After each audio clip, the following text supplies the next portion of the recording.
இப்போ புதுசாக ஒரு பதட்டம் கிளம்பி இருக்கு.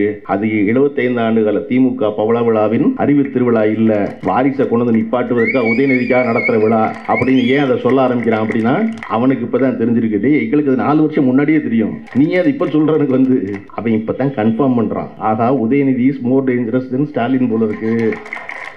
என்னடா படின்னு சொல்றதை விடவே மாட்டேங்கிறாங்க.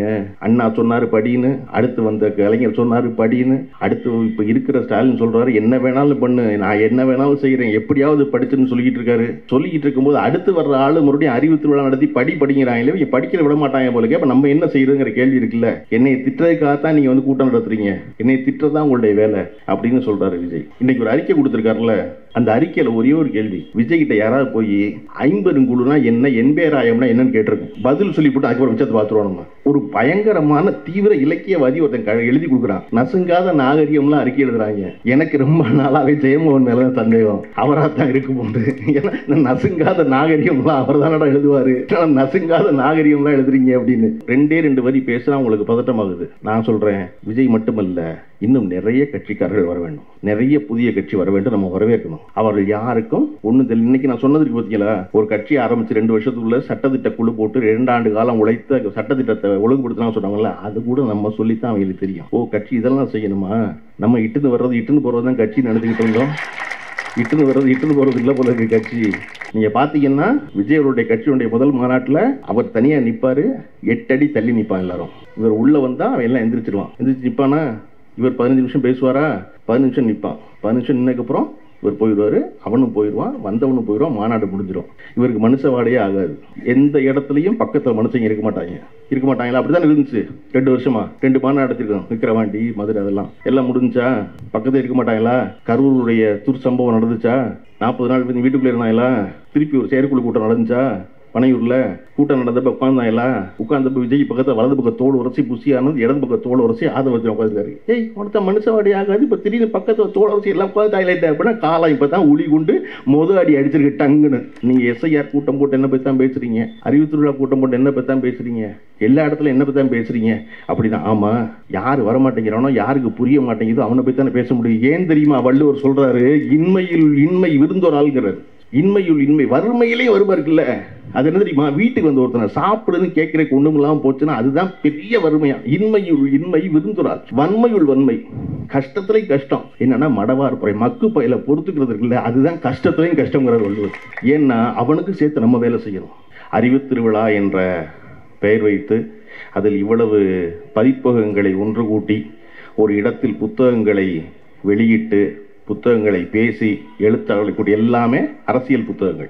புத்தக திருவிழாக்களும் புத்தக கண்காட்சிகளும் நாடு முழுவதும் நடக்கின்றன. தமிழகத்தில் இந்த திராவிட முன்னேற்ற கழக அரசு அமைந்த பிறகு மாவட்டம் தோறும் ஒவ்வொரு இடத்திலும் புத்தக திருவிழாக்கள் தொடர்ந்து நடந்து கொண்டே இருக்கின்றன. அது இந்த ஆட்சியினுடைய சாதனைகளில் மிக முக்கியமானது. நான் புத்தகங்கள் கொண்டு போய் சேர்க்கணும்ல, இங்கே எவ்வளவு இருக்குப்பா அப்படின்னு.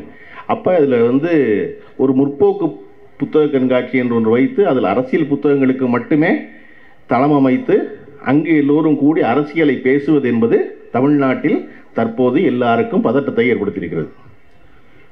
என்னடா இது வெறும் என்டர்டைன்மெண்ட்டாக நம்ம அரசியல் நடத்திக்கிட்டு இருக்கலாம் பார்த்தா அப்படி இல்லை போல இருக்கே, எல்லாருக்கும் அரசியல் அவங்க விளங்க வச்சுருவாங்க போல இருக்கே, புத்தகம் படிக்க சொல்கிறாங்களே, பேசுகிறாங்களேங்கிறதா அந்த பதட்டத்துடைய காரணம். நீங்கள் இன்னைக்கு கூட பார்த்தீங்கன்னா கோவன் தான் பதறாரு. எதுக்கு? தற்குறின்னு சொன்னா. சம்பந்தப்பட்டவங்க பதறதே இல்லை. சம்பந்தப்பட்டவன் எப்ப பதறனா, நம்முடைய மருத்துவர் எழிலன் நாகநாதன் தற்குறின்னு சொல்லாதீங்க அந்த பிள்ளைன்னு சொன்னோன்னு பதற ஆரம்பிச்சிட்டான். அடடா, நம்ம தற்குறியில் வச்சுக்கிட்டு இருக்கோம், அவனை தற்குறி சொல்லாதீங்கன்னு ஒருத்தன் பேசுறான்டா, தற்குறிலாம் தெளிஞ்சிட்டாங்கன்னா நம்ம என்ன செய்யறதுன்னு இருக்குல்ல ஒருத்தருக்கு. அப்ப யாரும் எந்த தெளிவும் பெற்றுவிடக்கூடாது என்று நினைத்து கொண்டிருக்கிற ஒரு காலகட்டத்தில் இந்தியாவினுடைய ஒரு முக்கியமான இயக்கம் அறிவு திருவிழா என்ற பெயரில் ஓராண்டு காலம், ஒரு வார காலம் தொடர்ச்சியாக இது போன்ற நிகழ்ச்சியை நடத்துவது என்பது பாராட்டுக்குரியது. அதில் அதைவிட சிறப்பு, இந்த அறிவு திருவிழாவின் முத்தாய்ப்பாக காலத்தின் நிறம் கருப்பு சிவப்பு என்று ஒரு அடர்த்தியான 1200 பக்கங்கள் கொண்ட ஒரு புத்தகத்தை இளைஞரணியுடைய செயலாளரும் தமிழ்நாட்டின் துணை முதல்வருமாக இருக்கிற திரு உதயநிதி ஸ்டாலின் முன்னெடுத்திருக்கிற முயற்சி இருக்கிறது இல்லையா, அது ஒரு மிகச்சிறந்த பாராட்டுதலுக்குரியது. அந்த புத்தகத்தினுடைய தொகுப்பாசிரியர்களும் ஆலோசனை குழுவை சேர்ந்தவர்களும் எல்லோரும் இங்கே நிறைந்திருக்கிறீர்கள். உங்கள் எல்லோருக்கும் தனிப்பட்ட நன்றி. கோவில் ஆகட்டும், திருமாவேலன் ஆகட்டும், ஐயா திருநாவுக்கரசு ஐயா ஆகட்டும். திருநாவுக்கரசு ஐயா இல்லாமல் திராவிட முன்னேற்ற கழகத்தின் வரலாறை இன்னொரு எழுதிவிட முடியாது. திருநாவுக்கரசு ஐயா ஆகட்டும், அந்த புத்தகத்தில் கற்று எழுதியிருக்க செந்தாரி கௌதமன் ஐயா ஆசிரியர் அவர்கள் வந்திருக்காங்க, தம்பி சூர்யா கிருஷ்ணமூர்த்தி, இப்படி எல்லோரும் இருக்கிற ஒரு விழாவில் பேச வாய்ப்பு கிடைத்தது பெரிய மகிழ்ச்சி. அவங்க எல்லாருடைய உழைப்பு இருக்குல்ல அந்த புத்தகத்துக்கு, அது ஒரு பெரும் உழைப்பு.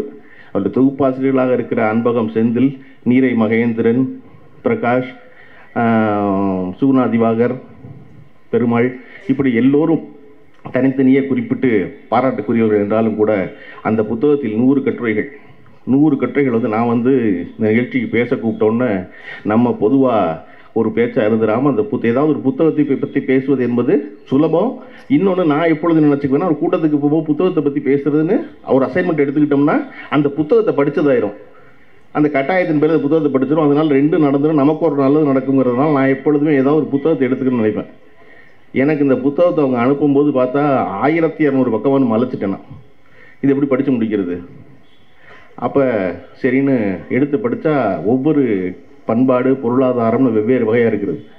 நான் எல்லோருக்கும் திராவிட முன்னேற்ற கழகத்துடைய இளைஞரணி தம்பிமார்கள் எல்லோருக்கும் சொல்ல விரும்புவது, தயவு செஞ்சு அவசியம் இந்த காலத்தினிடம் கருப்பு சிவப்புங்கிற புத்தகத்தை 2 வாங்குங்க. 2 வாங்க எல்லாரும். ஒன்று வந்து நம்ம படிக்க, இன்னொன்று நம்மளை ஒருத்தர் திட்டிக்கிட்டே இருக்கான்ல அவனுக்கு கொடுக்குறக்கு ஒரு புத்தகம். நாங்கள் யார் தெரியுமா அப்படின்னு காட்டணும்ல ஒருத்தனுக்கு. நம்ம வெறுமனை நாங்கள் யார் தெரியுமான்னு சொல்லக்கூடாது. அவன்கிட்ட கொடுக்கும்போது என்ன சொல்லணும், தம்பி இது 1500 பக்கம், மொத்தமாக உட்காந்து படிக்க முயற்சி பண்ணாத. காரணம் நீ வாழ்நாளில் படித்ததே 1500 பக்கம் தான் இருக்கும். அதனால நீ வந்து ஒவ்வொரு கட்டுரையும் 20-20 பக்கம் இருக்குது, 30 பக்கம் இருக்குது, 30 பக்கமாக படி, வாரத்துக்கு 30 பக்கம் படி போதும்னு. அதிலும் குறிப்பாக அந்த புத்தகத்தில் நான் சொல்ல விரும்புவது, ஐயா திருநாவுக்கரசு ஐயா அவர்கள் எழுதியுள்ள ஒரு 32 பக்க கட்டுரை இருக்குது. அந்த கட்டுரை தான் திமுகவினுடைய 75 ஆண்டு காலத்தை அடித்து சுருக்கின நட்சல்மா இங்கிலீஷில். அந்த மாதிரி முதல்ல பவளக்கார தெருவில் அந்த கட்சி தொடங்கப்பட்ட நாளிலிருந்து இன்றைய அறிவு திருவிழா நடக்கின்ற நாள் வரையிலும் ஒரு சம்பவத்தை கூட விட்டுவிடாமல், ஒரு போராட்டத்தை கூட விட்டுவிடாமல், ஒரு துன்பத்தை கூட விட்டுவிடாமல், ஒரு இன்பத்தை கூட விட்டுவிடாமல் எல்லாவற்றையும் எழுதி வருவதற்குள்ள 30 பக்கத்துக்குள்ள அது வந்து திருநாவுக்கரசு ஐயா வந்து இந்த திராவிட கழகத்தின் மேல் எவ்வளவு பெரிய ஈர்ப்பும் பிணைப்பும் கொண்டிருந்தா இப்படி விட்டுலாம் எழுத முடியும். ஆச்சரியப்பட்டுட்டு அந்த கட்டுரையை படிச்சுட்டு எல்லாம் நிறைய பேர் எழுதியிருக்காங்க. எல்லா கட்டுரையும் ரொம்ப சிறப்பாக இருக்கு.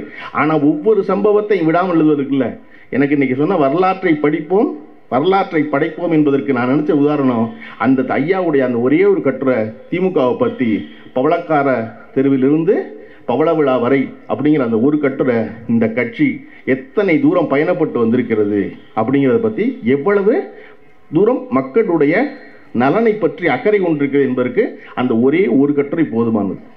அந்த ஒரு கட்டுரை படித்தா ஆச்சரியமாயிரும். நம்ம இன்னைக்கு வந்து நிறைய புதிய அரசியல் கட்சிகள் வர வேண்டும். வருபவர்கள் எல்லோருக்கும் திராவிட முன்னேற்ற கழகம் தான் எதிரியாக இருக்கிறது. திராவிட முன்னேற்ற கழகத்தை ஒழிப்பதற்காகத்தான் அத்தனை கட்சிகளும் உருப்பெறுகின்றன. அப்படி உருப்பெறுகிற கட்சிகள் எல்லோரும் உருத்தெரியாமல் போய் திராவிடர் கழக முன்னேற்ற கழகம் மட்டும் தொடர்ந்து நிலைத்திருப்பதற்கான காரணம் அந்த கட்சிகளுக்கு இருக்கிற பலமான அடித்தளம். நீங்க நினைச்சு பாருங்க, 1949 கட்சி ஆரம்பிக்கப்படுகிறது. ஆரம்பிக்கப்பட்ட உடனே அண்ணாவின் தலைமையில் பல்வேறு குழுக்கள் அமைக்கப்படுகின்றன. எல்லாவற்றையும் ஒழுங்குபடுத்துவதற்கு சட்டத்திட்ட குழு என்ற குழு அமைக்கப்படுகிறது. அந்த சட்டத்திட்ட குழு 2 ஆண்டு காலம் வேலை செய்து 1951 அண்ணா கிட்ட போய் அறிக்கை கொடுக்குறாங்க. திராவிட முன்னேற்ற கழகத்தினுடைய சட்டத்திட்டங்கள்ல மதுரையில் பொதுக்குழு கூடி 2 நாட்கள் அந்த குழு கொடுத்த அறிக்கையை விவாதிக்குது. ஒரு கட்சி விவாதித்து சரி தப்ப முடிவு பண்ணி 51 ஒரு சிறு கையேடா திராவிட முன்னேற்ற கழகத்தின் சட்டத்திட்டங்கள் ஒரு புத்தகம் போடப்படுது. ஒரு கட்சி ஆரம்பித்து 2 ஆண்டு காலம் அந்த கட்சியில் இருப்ப எல்லோரும் பேசி விவாதித்து முடிவு செய்து அவர்களுடைய அந்த கட்சியை தோற்றுவித்தோட கொண்டு கொடுத்து அவர் அதை படிச்சுட்டு அதை மறுபடியும் ஒரு பொது விவாதத்தை கொண்டு முன்வைக்கிறாரு. தம்பிகள்லாம் என்னெல்லாம் சொல்ல விரும்புறீங்களோ சொல்லுங்கன்னு எல்லாரும் சொன்னதுக்கப்புறம் சரி தப்ப சீர்தூக்கி பார்த்து இந்த திராவிட முன்னேற்ற கழகத்தினுடைய சட்டத்திட்டங்கள் இவை என்று 2 ஆண்டு கால உழைப்பிற்கு பிறகு ஒரு புத்தகம் வெளியிடப்படுகிறது. சட்டம் என்று இருக்கு. இன்றும் சிறு கையேடாக அந்த புத்தகம் இருக்கிறது. நான் யோசிச்சு பார்க்குறேன், மற்ற எந்த கட்சி இன்னைக்கு ஆரம்பிக்கிற கட்சி வரையும் 2 ஆண்டுகளில் என்ன செஞ்சுருக்காங்கன்னு பார்த்தீங்கன்னா ஒருத்தர்கிட்டையும் ஒரு சட்டத்திட்டமும் இருக்காது. இந்த கட்சி என்ன, யார் என்ன செய்யணும், என்ன செய்வோம், ஒன்றுமே இருக்காது. அப்போ அப்படியான ஒரு அடித்தளம் இருந்ததுனால தான் அந்த திராவிட முன்னேற்ற கழகம் அதன் பிறகு 16 ஆண்டு காலம் ஒரு கட்சி ஆரம்பித்தவுடன் ஆட்சிக்கு வர முடியாது. ஆனால் ஒரு 16 ஆண்டு காலம் வேலை செய்யுது. அதனுடைய அடித்தளத்தை மிக வலுவானதாக ஆக்கி எல்லா அமைப்புகளையும் ஒழுங்குபடுத்தி அதன் பிறகு தேர்தல் நிற்பது என்று முடிவெடுத்து ஓராண்டுக்குள் ஆட்சிக்கு வருகிறது திராவிட முன்னேற்ற கழகம். அப்போ இப்படி ஒரு அடித்தளம் இன்னைக்கு இருக்கா, அதையெல்லாம் வச்சுருக்காங்களா, பண்ணி பார்த்துருக்கோமா அப்படின்னா அப்படி ஒன்றுமே இல்லை. நீங்கள் ஏன் திரும்ப திரும்ப இந்த அறிவு திருவிழா என்பது இவ்வளவு பெரிய பதட்டத்தை ஏற்படுத்துகிறது எல்லோருக்கும் அப்படின்னா, எதிர்கட்சியில் இருப்பவர்களே ஏன் பதட்டத்தை ஏற்படுது அப்படின்னா, இந்த கட்சி இந்த நாட்டு மக்களின் நலன் பேசுவதோடு அறிவை பற்றியும் பேசுகிறது. நீங்கள் இந்த அறிவு திருவிழான்னு இதுக்கு பேர் வச்ச யோசனை யாருடைய யோசனையோ அதை முடிவு பண்ணுவது நம்முடைய துணை முதலமைச்சர் உதயநிதி ஸ்டாலினாக இருந்தால் மிக பெரும் பாராட்டுக்குரியவர். காரணம், அண்ணா வாழ்நாள் முழுவதும் சொல்லிக் கொண்டிருந்தது தம்பிமார்களுக்கு அறிவை ஊட்ட வேண்டும் என்பதுதான் அண்ணாவுடைய நோக்கமாக இருந்தது. எப்பொழுதெல்லாம் வாய்ப்பு கிடைக்கிறதோ அப்பொழுதெல்லாம் அறிவின் முக்கியத்துவத்தை பற்றி பேசிக்கொண்டே இருந்தது. அதனால தான் கழகத்தினுடைய மாலை நேர கூட்டங்கள் என்பது பல்கலைக்கழகம். அவர் ஏதாவது ஒரு செய்தி சொல்லணும்னு நினைச்சார், அண்ணா அறிவு சொல்லணும்னு நினைச்சாரு. அதனால தான் முதல்ல திராவிட முன்னேற்ற கழகம் செயல்பட்ட இடத்திற்கு பெயர் அண்ணாவால் வைக்கப்பட்ட பெயர் அறிவகம். பின்னால் கலைஞரால் ஆரம்பிக்கப்பட்டது அன்பகம். அதன் பிறகு கலைஞர் அறிவாலயம் வச்சு இதுதான் திமுகவோட செக்ரட்டரியேட் சொல்லப்பட்டதாக திருநாவுக்கரசு குறிப்பிடுகிறார். அந்த அறிவாலயம்ங்கிற சொல் இருக்குல்ல, அது அண்ணா 1948 சொன்ன சொல். 1948 திராவிட நாடுல ஒரு நூலகத்தை பற்றி எழுத வரும்பொழுது ஒரு சின்ன கட்டுரை 1.5 பக்கத்துக்கு, அந்த 1.5 பக்க கட்டுரைக்கு அறிஞர் பேரறிஞர் அண்ணா அவர்கள் வைத்த தலைப்பு அறிவாலயம் என்பது. அந்த அறிவாலயம்ங்கிற சொல்லை எடுத்துக்கொண்டு தான் கலைஞர் திமுகவின் செக்ரட்டரியேட் என்று சொல்லப்படும் அறிவாலயத்துக்கு பேர் வைக்கிறாரு, அண்ணாவின் சொல்ல எடுத்து. அப்போ இங்கே அறிவு என்பது ரொம்ப முக்கியம், அறிவோடு இருப்பது ரொம்ப முக்கியம், விவாதிப்பது ரொம்ப முக்கியம், எதிர்த்து பேசுவது ரொம்ப முக்கியம். அவன்கிட்ட ஒரு கருத்து இருக்குது சொல்லட்டுமே அப்படின்னு நினைக்கிறோம்ல, யார் சொல்ல விடுவா? எவன் ஒருவன் தன் கருத்தில் வலுவாக இருக்கிறானோ, எவன் ஒருவன் தன் கருத்தை முழுமையாக நம்புகிறானோ, எவன் ஒருவன் தன் கருத்து சரி என்று எந்த சந்தேகமும் இல்லாமல் இருக்கிறானோ அவன் தான் எதிராளியை பேச விடுவான். பரவாயில்ல, நீ சொல்லுமா. பெரியார் தன் வாழ்நாள் முழுவதும் தன்னை எதிர்த்து பேசியவர்களை தன் மேடையில் ஏற்றி பேசியதற்கான காரணம் என்ன பண்ணா, அவனுக்கு ஒரு கருத்து இருக்கு, அவன் சொல்லட்டும், அதுக்கப்புறம் நான் சொல்றேன்ட்டு அவனை சொல்ல வச்சுட்டு அதுக்கு ஒரு பதில் சொல்லுவார். அண்ணா அவ்வளவு துணிந்து தம்பி வா தலைமை ஏற்கவான்னு ஒவ்வொரு தடவையும் கூப்பிட்டதுக்கான காரணம், தம்பிக நம்மளை குப்புற தெரிய மாட்டாங்கன்னு அண்ணாவுக்கு நல்லா தெரியும் இல்லையா? இல்லாட்டா அப்படி சொல்லுவார் ஒருத்தர், திரும்ப திரும்ப தனக்கு கீழே இருக்கிற தன்னுடைய தம்பிமார்களை முன்னுக்கு ஏற்றுவதில் அண்ணாவை போல் ஒரு தலைவர் இன்னொரு முறை வரவே முடியாது. அண்ணாவிடமிருந்து பெற்றதுனால் அது கலைஞர் செய்தார். அது திருநாவுக்கரசு அவர்கள் அந்த கட்டுரையில் தொடங்கும் போது அந்த கட்டுரையை காலத்திடம் கருப்பு சிவப்பு புத்தகத்தில் அந்த கட்டுரையை ஒரு திருக்குறளில் துறக்கிறார். நாளது ஒன்று போல் காட்டி, நாளது ஒன்று போல் காட்டி உயிர் ஈர்க்கும் வாழது உணர்ந்தார் பெருங்க. என்னன்னா, நாள் ஒரு நாள் இருக்குல்ல, நாள்ன்றது ஒரு நாள் இல்லை, அது ஒரு நாள் மாதிரி இருக்கும். ஆனால் அது என்னது, உன்னுடைய வாழ்க்கை இருக்குல்ல, உன்னுடைய உயிர் இருக்குல்ல, அந்த உயிரை ஈர்க்கும். அது ஈர்க்கும்னா என்ன, நம்ம விளக்கமாக விளக்கமாக தென்னை விளக்கமாக ஈர்க்குச்சி வச்சு சொல்லுவோம் இல்லையா? அது ஏன் ஈர்க்குச்சி ஆனிச்சு? அது தென்னம் ஓலையிலிருந்து எடுத்து ஈர்த்தம்னா வர்றது, கிழிக்கிறது, 2ஆ கிழிக்கிறது. அப்படி ஒரு நாள் என்பது ஒரு நாள் சாதாரண நினைக்காத, அது உயிரை ஈர்க்குமா, 2ஆ பொழந்து உன் வாழ்க்கையை முடிக்க போகிறதுல ஒரு நாள். இது உன் காலம் அவ்வளவு குறுகிய காலம், ரொம்ப சின்ன காலம். அப்படி நிலையாமையை சொல்ல ரொம்ப வள்ளுவர் சொல்லுவார், நாளது ஒன்று போல் காட்டி உயிர் ஈர்க்கும் வாழதும்பாரு. அந்த குறளில் துவங்குறாரு திருநாவுக்கரசு. துவங்கிட்டு சொல்கிறாரு, எனக்கு அதுதான் ஞாபகம் வருது, காலத்தை வள்ளுவர் அப்படித்தான் அளக்கிறாரு. ஆனால் இந்த திராவிட முன்னேற்ற கழகம் நாளது ஒன்று போல் காட்டின்னு குறையலை, கூடி கூடி கூடி கூடி 75வது ஆண்டில் நிற்கிது. அப்படின்னா அது எவ்வளவு வலுவான ஒரு இயக்கமாக இருக்குன்னு ஆரம்பிக்கிற கட்டுற. அதை இன்னொரு ரொம்ப சிறந்த அம்சம், இந்த கூட்டம் என்பது வள்ளுவர் கோட்டத்தில் நடந்தது. வள்ளுவர் கோட்டமும் திராவிட முன்னேற்ற கழகமும் பிரிக்க முடியாத 2. கலைஞர் அவர்களால் ஒரு மிகப்பெரிய கனவாக கொண்டு, தமிழ்நாட்டினுடைய மாடர்ன் ஆர்கிடெக்ட் யாருன்னா கலைஞர் தான். எனக்கு வந்து இன்னைக்கும் இருக்கிற வருத்தம், 5 ஆண்டு கால ஆட்சி நிறைவு பெறப் போகிறது. இப்பொழுது எனக்கு இருக்கிற வருத்தம், கலைஞர் கட்டிய அந்த தலைமைச் செயலகத்தை நம்ம தலைமைச் செயலகம் மறுபடியும் ஆக்காமல் விட்டுவிட்டோமேன்னு எனக்கு இன்னைக்கு வருத்தம் உண்டு. நீங்கள் அது உள்ளே போய் பார்த்தீங்கன்னா பார்த்து அவ்வளவு ஈகோ ஃப்ரெண்ட்லியாக, அவ்வளவு பிரமாதமாக, பகல் நேரத்தில் ஒரு இடத்துல கூட விளக்கு போட வேண்டிய அவசியம் இல்லாமல் அவ்வளவு பெரிய பேருந்து வாகன நிறுத்தங்களோட அவ்வளவு சிறப்பாக 20 ஆண்டுகளுக்கு முன்னால் கலைஞர்கள் கட்டப்பட்ட கனவு அது. அது மாதிரி இந்த வள்ளுவர் கோட்டை வந்து 2 வகையில் வந்து கலைஞருடைய வாழ்க்கையில் மிகப்பெரிய இடத்த பிடிச்சது. ஒன்று, 86 டிசம்பரில் இந்த வள்ளுவர் கோட்டத்தின் வாசலில் தான் கலைஞர் அவர்கள் சட்ட எரிப்பு போராட்டத்தில் கைது செய்யப்பட்டு சிறைக்கு சென்று 86இல் கலைஞருக்கு கைதி உடை வழங்கப்பட்டது எம்ஜிஆர் அவருடைய ஆட்சியில். அது இந்த வள்ளுவர் கோட்டத்து வாசலில் வச்சு எரித்த சட்ட எரிப்பு தான். அப்புறம் 1 மாத காலத்தினுடைய தண்டை காலத்துக்கு முன்னாடி கலைஞருக்கு சிறைகை கைதியினுடைய ஒரு கைதி உடை கொடுக்கப்பட்டது அப்படின்னு பெரும் கொந்தளிப்பாகி அதில் பெரும் பிரச்சனைகள் வச்சோன்னா எம்ஜிஆர் என்ன செய்யறதுன்னு தெரியாமல் அவசரமாக அப்புறம் கலைஞரை விடுதலை பண்ணார். அதை விடவும் நான் ரொம்ப மனம் நெகிழ்ந்து கலைஞர் ரொம்ப நெருக்கத்தில் ஃபாலோ பண்ண ஆரம்பித்த இடங்கிறது எப்போ அப்படின்னா, ஒரு பெரிய ஆசையாக கனவாக பார்த்து ரசித்த ஒரு கட்டின ஒரு வள்ளுவர் கோட்டம். அந்த வள்ளுவர் கோட்டத்துடைய திறப்பு விழாவுக்கு முன்னாடி ஆட்சி கலைக்கப்படுகிறது. கலைஞருக்கு அழைப்புகள் கூட அனுப்பப்படவில்லை. அவர் இல்லாமல் திறக்கப்படுது வள்ளுவர் கோட்டம். ஒரு மனிதன் தன் மனதில் அத்தனையையும் தேக்கி வைத்திருந்து மீண்டும் 13 ஆண்டு காலம் கழித்து ஆட்சிக்கு வந்து தான் ஆட்சிக்கு வந்த பொழுது பொறுப்பேற்றுக் கொள்ளும் நிகழ்ச்சியை அதே வள்ளுவர் கோட்டத்தில் வைத்து நடத்தியவர்கள்ல. அப்போ நான் வந்து பள்ளிக்கூடத்தில் படிச்சுக்கிட்டு இருந்தேன்.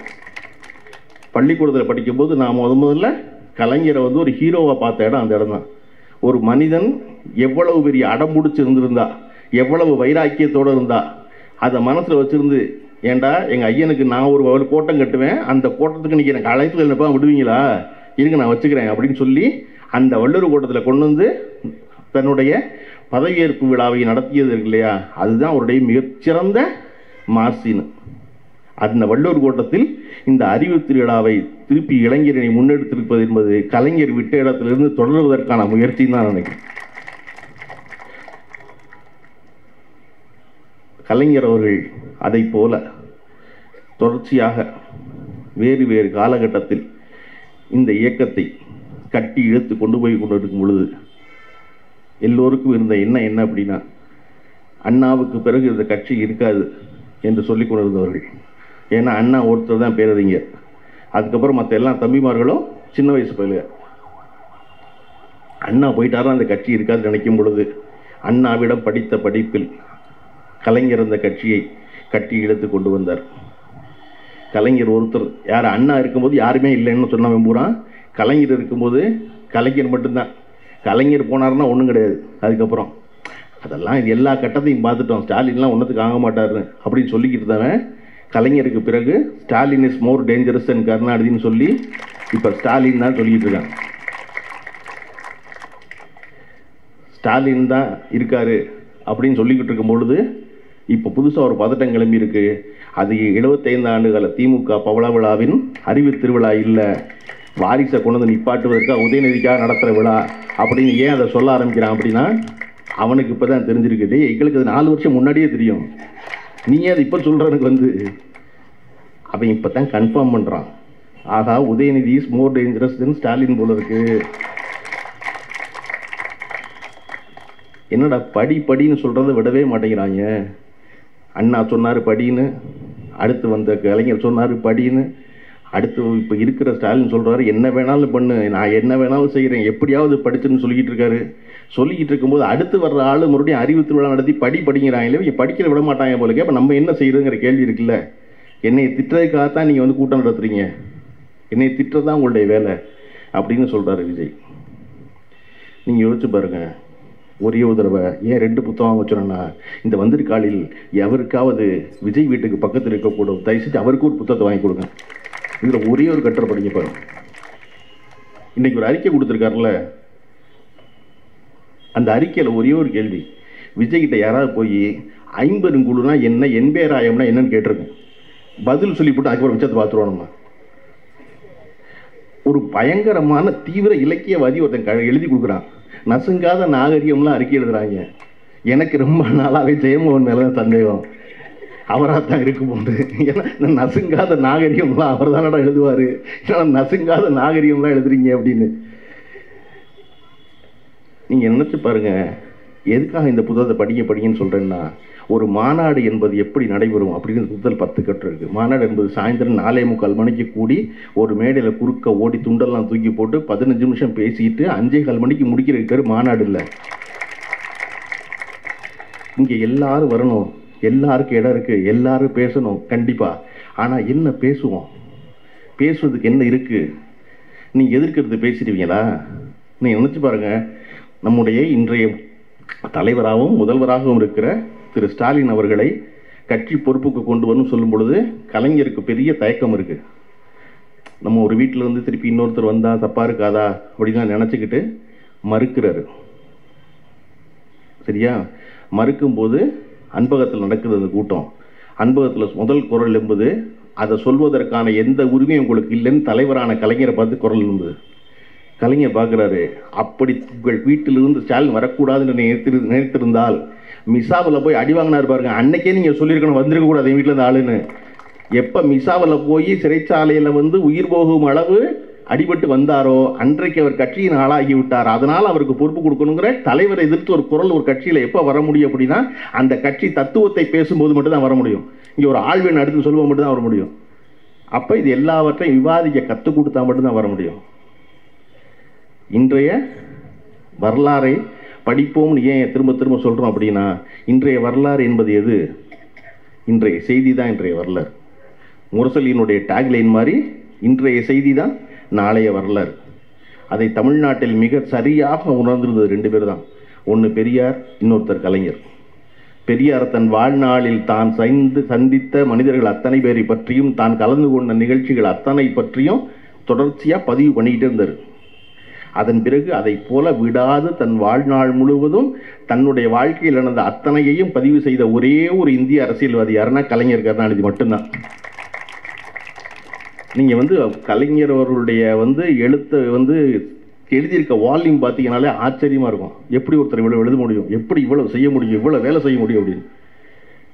அதாவது நெஞ்சுக்கு நீதி 6 பாகம்ங்கிறது வேற. அவருடைய கலைஞரின் கடிதங்கள் பார்த்தீங்கன்னா 54 தொகுப்பு, 54 புத்தகம் ஒருத்தர் எழுதியிருக்கிறது. தன் கட்சிக்காரர்களோட உரையாடுவதற்காக அவர் எழுதிய கடிதங்கள் இருக்குல்லையே, 54 தொகுப்பு என்பது அடுக்கி வச்சிங்கன்னா கலைஞரை விட 2 மடங்கு உயரம் வரும் அந்த புத்தகம். அது இங்கே இருக்குது, கௌரவ பதிப்பகத்துடைய வெளியீடா. நீங்கள் அந்த புத்தகத்தில் 54 தொகுதியில் எந்த ஒரு கடிதத்தை படிச்சிங்கனாலும் ஆச்சரியமாக இருக்கும். ஒன்று விடாமல் பதிவு செய்கிறது. ஏன் பெரியாரும் கலைஞரும் இதை விடாமல் பதிவு செய்து கொண்டே இருந்தார்கள்?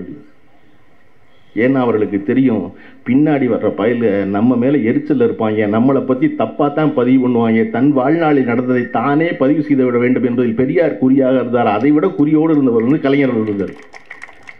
அது வாழும்பொழுது நம்ம சிக்கல் இல்லை, எப்படி தப்பா எழுதிங்க கேட்பான். அப்போ உண்மைதான் எழுத முடியும். எல்லாரும் சம்மந்தப்பட்ட ஆள் பூரா இருக்காங்க, இருக்கும்போது எழுதணும்ல. திருநாவுக்கரசு ஐயா அந்த புத்தகத்தில் கட்டுரையில் சொல்லுவார், காலத்தின் நிறம் கருப்பு சிவப்பில் திருக்குறளை சொல்லி தொடங்கியது போல அவசர நிலை அறிவிக்கப்பட்ட உடனே கலைஞரிடம் வேலை செய்தவர்கள் எல்லோரும் போய்விட்டார்கள். ஒரு ஓட்டுநர் கூட கிடைக்கல. அன்னைக்கு ஓட்டுநராக இருந்தது டிஆர் பாலுவும் கோவை கண்ணப்பனும் தான், 2 பேரும் மாறி மாறி ஓட்டுநர் இருந்தாங்க அப்படின்னு அன்பகத்துக்கு கலைஞர் இருக்கின்ற ஒரு நாளை அந்த கட்டுரையில் விவரிக்கிறாரு ஐயா திருநாவுக்கரசு ஐயா. யார் யாரெல்லாம் வருவாங்க அப்படின்னு எழுதுறாரு. இன்றைக்கு இருக்கிற எஸ்ஆர் பாரதி வருவார், அவர் வருவார், அன்பகத்தில் இருக்கிறவர் தான் வருவார். யார் யாருக்கு என்ன வேலை கொடுத்துருக்காரு கலைஞருக்கு மட்டும் தான் தெரியுமா. ஏன்னா ஒருத்தனைக்கு இருப்பான், வெளியே போனால் கைது பண்ணிடுவாங்க. அப்போ ஒரு வேலை தான் கிடணும்.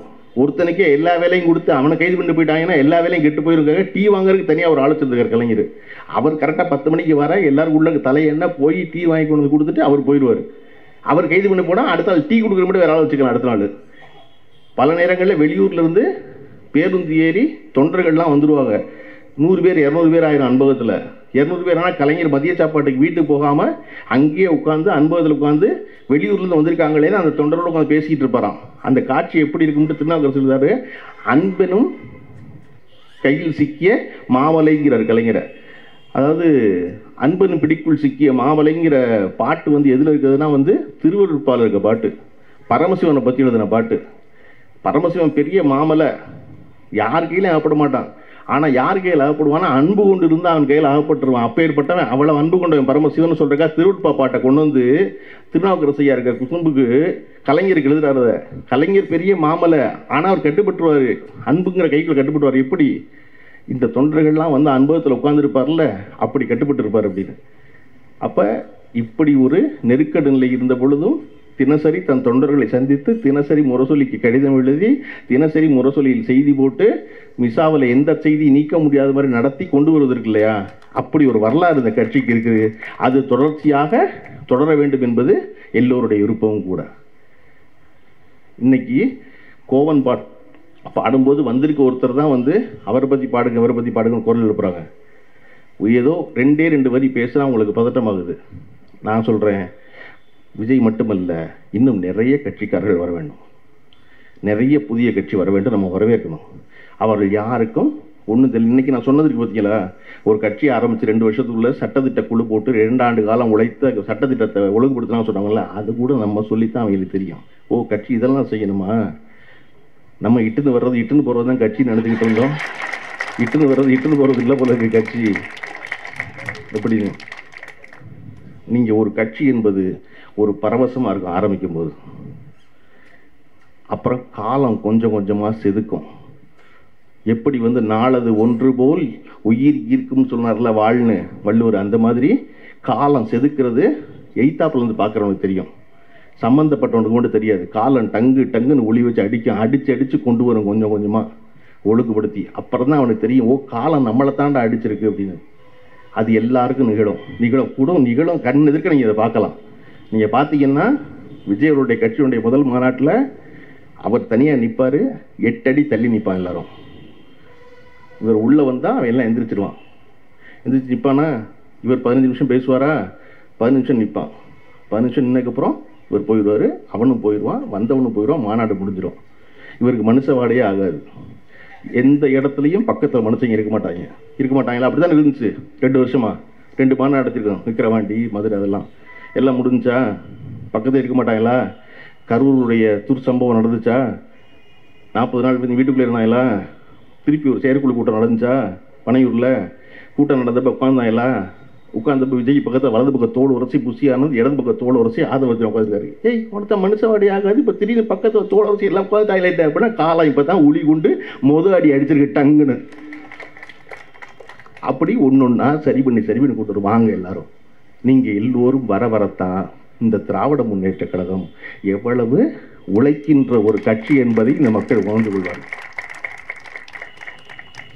நீங்கள் எஸ்ஐஆர் கூட்டம் போட்டு என்ன பற்றி தான் பேசுகிறீங்க, அறிவு திருவிழா கூட்டம் போட்டு என்ன பற்றி தான் பேசுகிறீங்க, எல்லா இடத்துல என்ன பற்றி தான் பேசுகிறீங்க அப்படின்னா, ஆமாம், யார் வரமாட்டேங்கிறானோ, யாருக்கு புரிய மாட்டேங்குதோ அவனை பற்றி தானே பேச முடியும். ஏன் தெரியுமா? வள்ளுவர் சொல்கிறாரு, இன்மையில் இன்மை விருந்தோராள்ங்கிறார். இன்மையுள் இன்மை, வறுமையிலே வருமா இருக்குல்ல, அது என்ன தெரியுமா? வீட்டுக்கு வந்து ஒருத்தனை சாப்பிடுன்னு கேட்குறக்கு ஒன்றும் இல்லாமல் போச்சுன்னா அதுதான் பெரிய வறுமையா. இன்மையுள் இன்மை விருந்துறாள், வன்மையுள் வன்மை, கஷ்டத்துலேயும் கஷ்டம்.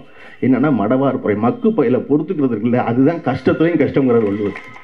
ஏன்னா அவனுக்கு சேர்த்து நம்ம வேலை செய்யணும், அவனுக்கு சேர்த்து நம்ம சிந்திக்கணும், அவனுக்கு சேர்த்து நம்ம உழைக்கணும்.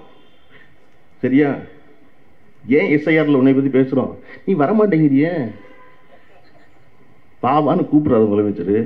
இது பிரச்சனை. இந்தியாவிலேயே எஸ்ஐஆருங்கிற ஒரு ஸ்கீமுக்கு எதிராக நீதிமன்றத்துக்கு போய் வழக்கு போட்டு சட்டப்படி அவர்களை எதிர்கொண்ட ஒரே ஒரு கட்சி திராவிட முன்னேற்ற கழகம் தான்.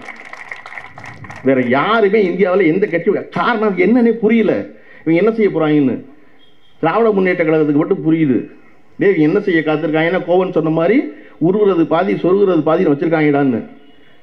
இப்போ கன்ஃபார்மாக என்னெல்லாம் ஓட்டுலேருந்து திசையில் தூக்கிடுவாங்க. ஏன்னா எனக்கு தெரியும் திமுக யார் உறுதியாக ஓட்டு போட போகிறானோ அவனை தூக்க போகிறான்னு. இப்போ இளைஞரணி தம்பிமார்களுக்கு பெரிய வேலை என்னென்னா, அறிவு திருவிழா புத்தகங்களை அப்புறம் படிச்சுக்கலாம். அடுத்த 3 மாதத்துக்கு நீங்கள் தான் பிஎல்ஓ போல் போய் கிளம்பி ஒவ்வொரு வீடாக பதிஞ்சிட்டீங்களான்னு கேட்கணும்.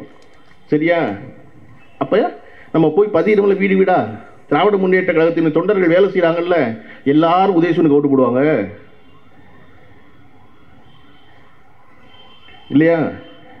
அப்போ அவனுக்கு சேர்த்து நம்ம வேலை செய்கிறோம். அது அவனுக்கு புரிய மாட்டேங்குது. வாங்கடா, உங்களுக்கு 10, எனக்கு 100 ஓட்டு இருக்குது. சரி, உனக்கு 5 ஓட்டு இருக்குல்ல, 5 ஓட்டு போட முடியாமல் போயிட போகுது, வாடான்னு கூப்பிட்டா வரமாட்டேங்கிறேன். அப்புறம் என்னைய பற்றியே பேசுறீங்கன்னா, நீ தானே மக்கு வரமாட்டேங்கிற, அவன் உனக்கு தானே பேசணும். இல்லையா? அப்போ இங்கே ஏன் எல்லாருக்கும் பதட்டமாகிறது இந்த கட்சியை பார்த்து அப்படின்னா, இந்த கட்சி ஒன்று தான் தொடர்ச்சியாக அது வந்து பொறுப்பில் இருக்குது, பொறுப்பில் இல்லை, நடக்குது என்பது அதிமுகவுக்கும் திராவிட முன்னேற்றங்களுக்கும் ஒரு பெரிய வேறுபாடு உண்டு. என்ன அப்படின்னா, பொறுப்பில் இருக்கிறோமோ இல்லையோ திராவிட முன்னேற்ற கழகம் என்கிற கட்சியும் தொண்டர்களும் தொடர்ந்து செயல்பட்டு கொண்டே இருப்பார்கள். எடப்பாடி பழனிசாமி வந்து ஒரு விபத்தில் முதல்வராகி காலில் விழுந்து முதல்வராகி இருந்த பொழுது இந்த நாட்டினுடைய ஆளுநரால் அவமானப்படுத்தப்பட்டார். என்னுடைய முதலமைச்சர் அவமானப்படுத்தாதீங்கன்னு சொல்லி முதல் குரல் எழுப்பியது வந்து நம்முடைய இன்றைய முதல்வரும் அன்றைய எதிர்க்கட்சி தலைவரும் அந்த திரு ஸ்டாலின் அவர்கள் தான் முதல் குரல் எழுப்பினார். அது செய்யக்கூடாது முதலமைச்சர் நீங்கள் அப்படின்னு. அப்போ அவருக்கும் சேர்த்து நம்ம தான் கத்திக்கிட்டு இருந்தோம். அதை போல தொடர்ச்சியாக இந்த வேலையை நம்ம செஞ்சுக்கிட்டே இருக்கோம். ஆனால் அதிமுக செய்யாது. இந்த 4 வருஷம் எடப்பாடி பழனிசாமி அவர்கள் எங்கே இருந்தார் யாருக்குமே தெரியாது. இன்னும் தேர்தல் 6 மாதம் இருக்குங்கும் போது அதிமுக வெளியே வரும். அது காலகாலமாக எப்போவுமே அப்படி தான் வரும். அது எதிர்கட்சியாக இருந்தால் கொடநாட்டில் போய் தூங்கிடும். அதுக்கு தெரியாது. வரலாறுல பின்னாடிக்கு ஒரு கொலைக்கேஸ் ஆகும், பல பேருக்கு சண்டை போடுவாங்க, இங்கே வரமாட்டாங்கலாம் தெரியாமல் போய் குப்பரப்பட்டு தூங்கும் கொடநாட்டில். நம்ம அதை விளங்க வச்சுக்கிட்டே இருக்கணும் இல்லையா? டெல்லியில் வெடித்தா கார் வெடித்ததான், தமிழ்நாட்டில் வெடித்தா சிலிண்டர் வெடித்ததா, வெடிகுண்டு வெடித்ததா, அந்த மாதிரி சொத்து குவி போலக்குன்னு என்ன சொல்லிட்டு இருக்காங்க ஜெயலலிதாவை. மறக்காமல் நம்ம போராட்டம் பூரா வந்து ஊழல் வழக்கில் தண்டனை பெற்ற முதலமைச்சர் ஜெயலலிதாவுன்னு சொல்லணும். ஒரு தடவையும் போய் தூங்கிடுவாங்க, வெளியே வரமாட்டாங்க. தேர்தலுக்கு 6 மாதம் கொண்டு வெளியே வருவோம். ஆனால் திராவிட முன்னேற்றம் தொடர்ந்து வேலை செய்து கொண்டே இருக்கும். நான் சொல்கிறேன் இல்லைங்க, இப்போ இந்த ஆட்சியில் 5 ஆண்டு காலத்தில் விளையாட்டுத்துறை மட்டும் எடுத்துக்கோ. முதல்ல திரு உதயநிதி அவர்கள் பொறுப்பில் இந்த விளையாட்டுத்துறைக்கு இதற்கு முன்னாடி 2016 21 வரையும் விளையாட்டுத்துறைக்கு ஒதுக்கப்பட்ட தொகை வந்து 890 கோடி ரூபா தான் 5 வருஷத்தில். ஆனால் திரு உதயநிதி ஸ்டாலின் பொறுப்பேற்ற பிறகு, கழக அரசு பொறுப்பேற்ற பிறகு திராவிட முன்னேற்ற கழகத்தினுடைய திராவிட மாடல் அரசில் விளையாட்டுத்துறைக்கு ஒதுக்கப்பட்ட தொகை 1895 கோடி ரூபா, கிட்டத்தட்ட 150 விழுக்காடு கூடுதலாக பணம் ஒதுக்கப்பட்டது. ஏன் எல்லா இடத்துல விளையாட்டில் கண்ணகி நகர் கார்த்திகா எங்கிருந்து வருகிறார் என்றால் அதுக்கு மேல் காட்டிய அக்கறையின் காரணமாக வருகிறார். இந்த 5 ஆண்டு காலத்தில் டென்னிஸில் பெண்கள் வந்து 4 விருதை பெற்றதற்கான காரணம், 4 பதக்கங்களை பெற்றதற்கான காரணம் அதில் வந்து திராவிட முன்னேற்ற கழகத்தினுடைய அரசு காட்டிய அக்கறை காரணம். அப்போ போக்குவரத்து துறையில் இந்தியாவிலேயே சிறந்தது வந்து தமிழ்நாடு தான். போய் சிவசங்கர் போய் அவனுடைய மாண்புமிகு அமைச்சர் சிவசங்கர் போய் மெடல் வாங்கிட்டு வர்றாருன்னு காரணம் இந்த அரசு வேலை பார்த்ததுனால். ஒரு மாநிலத்தினுடைய முதலமைச்சர் எப்படி இருக்கணும்னு கேட்டால், பீகாரில் தேர்தலை சந்திக்கிற லல்லு பிரசாத் யாதவனுடைய மகன் சொல்லுகிறார், தமிழ்நாட்டின் ஸ்டாலின் போல் இருக்க வேண்டும் நான் நினைக்கிறேன் சொல்கிறாரு. ஏன்னா வெளிநாட்டு பயணம் என்பது அவரும் தொழில் அமைச்சர் டிஆர்பி ராஜாவும் போயிட்டு வரும்போதெல்லாம் 10,000 கோடி இன்வெஸ்ட்மெண்ட் எடுத்துகிட்டு வர்றாங்க தமிழ்நாட்டுக்கு. இதை போல தான் ஒரு அமைச்சரும் முதலமைச்சரும் செயல்பட வேண்டும் என்று நினைக்கிறேன்னு ஒருத்தர் பீகாரில் உட்காந்துட்டு ஒருத்தர் சொல்கிறாரு. அப்போ இப்படி ஒவ்வொரு துறையும் ஒரு வேலை செய்கிறாங்க இல்லையா? இந்த வேலை செய்யும்போது எப்பொழுதும் திராவிட முன்னேற்ற கழக அரசு என்பது அப்படி தான் வேலை செஞ்சுருக்கு. ஆனால் அடுத்த 5 ஆண்டு காலம் அதிமுக அரசு வந்து இந்த வெற்றியை பூரா அறுவடை பண்ணி என்னால் நடந்ததுன்னு சொல்லி முடிச்சு வேற ஒரு வேலையும் செய்யாது, கீழே தள்ளிட்டு போயிடும். மறுபடியும் திராவிட முன்னேற்ற அரசு வந்து இதுக்கான எல்லா வேலையும் செஞ்சு மறுபடியும் தூக்கி நிறுத்தும். நம்ம இந்த தடவை என்ன வரலாறு படைச்சிடணும்னா, மறுபடியும் அடுத்த முறை தொடர்ந்து திராவிட முன்னேற்ற கழக அரசை அமையும் பொழுது இந்த நடந்து கொண்டிருக்கிற வேலைகள் இன்னும் பெரும் பாய்ச்சலை நிகழ்த்த முடியும். அப்போ நிகழ்த்துவதற்கான அவசியம், அந்த வேலை சொல்ல வேண்டியது நம்முடைய பொறுப்புன்னு நான் நினைக்கிறேன். இந்த முறை அந்த வரலாறை படைச்சிடணும். படைச்சு அடுத்த முறையும் முத்துவேல் கருணாநிதி ஸ்டாலின் அவர்களே முதல்வராக அமைய வேண்டும் என்பதுதான்.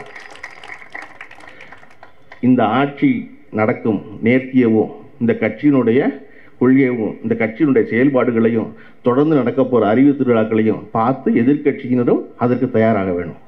கண்டிப்பாக எதிர்கட்சி ரொம்ப முக்கியம் இல்லையா? நம்முடைய முதல்வர் அவர்கள் நம்முடைய துணை முதல்வரிடம் மகனிடம் ஒரு கோரிக்கை வைத்தார், இந்த அறிவு திருவிழாவை நீங்கள் ஒவ்வொரு ஆண்டும் தொடர்ந்து நடத்த வேண்டும்னு இல்லையா? நம்ம திமுக மட்டும்தான் அது என்ன தலைவர் மட்டும் வைக்கிறது, நானும் வைப்பேன் அப்படின்னு நினைப்போம். இங்கே எல்லாரும் ஒன்று தான். அப்படி நானும் ஒரு கோரிக்கை வச்சுருக்கேன். என்ன அப்படின்னா, இனிமே ஒவ்வொரு ஆண்டும் இந்த அறிவு திருவிழாவை ஒரு குறிப்பிட்ட நாள் நடத்தணும். என்னிடம் இருக்கிற வேண்டுகோள் என்ன அப்படின்னா, அது உதயநிதி ஸ்டாலினுடைய பிறந்த நாளான நவம்பர் 27 அன்று தொடங்க வேண்டும். ஏன்னா இது அவருடைய முன்னெடுப்பு. 27ஆம் தேதி தொடங்கி ஒவ்வொரு ஆண்டும் 10 நாட்கள் நடந்து டிசம்பர் 6ஆம் தேதி அம்பேத்கருடைய நினைவு விழா என்று அதனுடைய நிறைவு விழா நடக்க வேண்டும். ஏன்னா இருக்கும் அறிவை தேட வேண்டும் என்று வேட்கையோடு செயல்படுகிறவர் உதயநிதி ஸ்டாலின். இந்தியாவினுடைய அரசியல்வாதிகளிலேயே அறிவுக்கு அடையாளமாக திகழ்ந்தவர் அம்பேத்கர். அதனால் இங்கு தொடங்கி அங்கு முடிவது என்பது ஒரு சரியான முன்னெடுப்பாக இருக்கும் நினைக்கிறேன். இந்த அறிவு திருவிழாக்கள் தொடர்ந்து எல்லா மாவட்டங்களிலும் நடக்க வேண்டும். இதேபோல் பெரும் கொண்டாட்டங்களாய், பெரும் மகிழ்ச்சியாய், பெரும் அறிவு பெட்டகமாய் கழகத்து தம்பிமார்கள் மாறுவதற்கான துவக்கமாக இருக்கட்டும். தொடர்ந்து நடக்கட்டும் வேலை. நன்றி, வணக்கம்.